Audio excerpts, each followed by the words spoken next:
আসসালামু আলাইকুম। বিরিয়ানি তো আমরা সবাই খাই, কিন্তু সরিষার তেলের সেই চিরাচরিত ঝাঁঝালো ঘ্রাণ আর ছোট ছোট নরম মাংসের টুকরায় ভরপুর এক থালা তেহারি, এর স্বাদ কিন্তু একদমই আলাদা। আজ আমি তৈরি করে দেখাবো স্বাদে ভরপুর পারফেক্ট চিকেন তেহারি। তাই ভিডিওটি স্কিপ না করে শেষ পর্যন্ত আমার সাথেই থাকুন। চলুন তাহলে শুরু করা যাক। রান্নাটা শুরু করার আগে চলুন দেখে নেই আমাদের আজকের আয়োজনে কি কি থাকছে। এখানে আমি নিয়েছি চিনি গুঁড়ার চাল আর নিয়েছি একদম কচি মুরগির মাংস, যা আমি ছোট ছোট কিউব করে কেটে নিয়েছি, কারণ এতে প্রতি লোকমায় আপনি মাংস আর চালের পারফেক্ট কম্বিনেশনটা পাবেন। সাথেই নিয়েছি এক প্যাকেট রাঁধুনি রেডিমিক্স তেহারি মশলা আর নিয়েছি গুঁড়া দুধ। বাকি উপকরণগুলো আমরা রান্নার সাথেই দেখে নেব। প্রথমে চুলায় প্যান বসিয়ে তাতে দিয়ে দেব পর্যাপ্ত পরিমাণ সয়াবিন তেল। তেলটা ভালোভাবে গরম করে নিয়ে এর মধ্যে দিয়ে দেব 1 টেবিল চামচ ঘি। উপর থেকে দিয়ে দিচ্ছি পেঁয়াজ বেরেস্তার জন্য পর্যাপ্ত পরিমাণ পেঁয়াজ কুচি। তেলের সাথে ঘি দিয়ে পেঁয়াজ বেরেস্তা করলে আলাদা একটা ফ্লেভার আসে। ভালোভাবে পেঁয়াজগুলো নেড়ে চেড়ে সুন্দর করে গোল্ডেন ব্রাউন কালার করে ভেজে নেব। চুলায় প্যান বসিয়ে তাতে দিয়ে দেব পর্যাপ্ত পরিমাণ সয়াবিন তেল আর সাথেই দিয়ে দিচ্ছি সরিষার তেল। তেলের উপর এই গোটা গরম মশলাগুলোও দিয়ে দিচ্ছি। নেড়ে চেড়ে যখন সুন্দর একটা ফ্লেভার ছড়াবে তখন উপর থেকে দিয়ে দেব পেঁয়াজ কুচি। একটু ভেজে নিয়ে এর উপর দিয়ে দেব 1 টেবিল চামচ রসুন বাটা, 1 টেবিল চামচ আদা বাটা। আবারও নেড়ে চেড়ে একটু ভালোভাবে মিশিয়ে নিয়ে এর উপর দিয়ে দেব স্বাদ মতো লবণ। দিয়ে দিচ্ছি 1 চা চামচ মরিচ গুঁড়া। একটু নেড়েচেড়ে নিয়ে সেই কেটে ধুয়ে রাখা মুরগির মাংসগুলো দিয়ে দেব।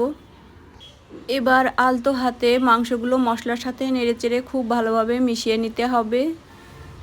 এ পর্যায়ে দিয়ে দিচ্ছি সেই রাঁধুনি রেডিমিক্স তেহারি মশলা। মাংসের উপর মশলাগুলো দিয়ে খুব ভালোভাবে নেড়েচেড়ে কষিয়ে নেব। এবার ঢাকনা দিয়ে ঢেকে কিছুক্ষণ রান্না করে নেব।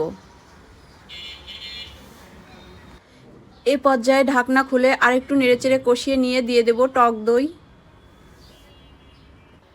এরপর অ্যাড করে দিচ্ছি সয়া সস। উপকরণগুলো নেড়েচেড়ে খুব ভালোভাবে মিশিয়ে নিব।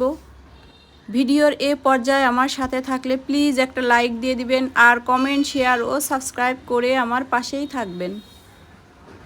এ পর্যায়ে দিয়ে দিচ্ছি ধুয়ে রাখা পোলাওর চাল। চালগুলো দিয়ে ভালোভাবে কয়েক মিনিট নেড়েচেড়ে মিশিয়ে নিতে হবে। এর উপর দিয়ে দিচ্ছি কিছু মটরশুঁটি। সাথেই আরও দিয়ে দিচ্ছি কিছু গাজর কুচি। ফ্লেভারের জন্য দিয়ে দিচ্ছি আস্ত কাঁচামরিচ। কয়েক মিনিট আবারও ভালোভাবে নেড়েচেড়ে মিশিয়ে নিতে হবে।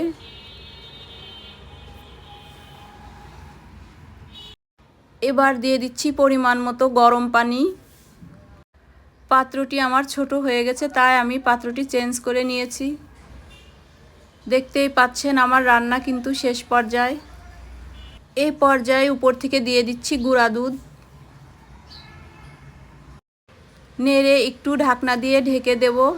ঢাকনা খুলে উপর থেকে দিয়ে দেব ঘি আর পেঁয়াজ বেরেস্তা দিয়ে নামিয়ে নিলেই রেডি। আমি এখানে সিদ্ধ ডিম দিয়ে পরিবেশন করে নিয়েছি। দেখতেই পাচ্ছেন দেখতে কত লোভনীয় দেখাচ্ছে।